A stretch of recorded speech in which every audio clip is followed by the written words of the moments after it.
पाकिस्तान भर में सैलाब की तबाहकारियों के पेश नज़र हर शहर की तरह मुल्तान में भी फ्लड रिलीफ कैंप्स कायम कर दिए गए हैं।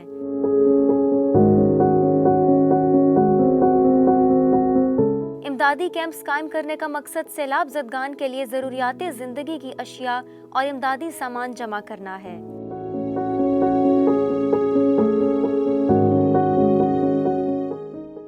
मुल्तान के मुख्तलिफ मकामात पर इमदादी कैंप्स में फंड्स, कपड़े, खुराक, अद्वियात और दीगर सामान इकट्ठा किया जा रहा है।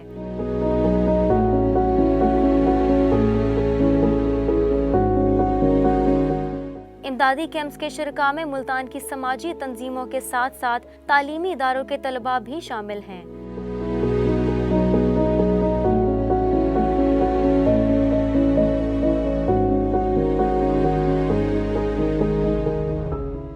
जो शहरियों से इस कार्य खैर में ज़्यादा से ज़्यादा हिस्सा लेने की अपील कर रहे हैं ताकि इस मुश्किल घड़ी में सैलाब ज़दगान बहन भाइयों की हर मुमकिन मदद हो सके।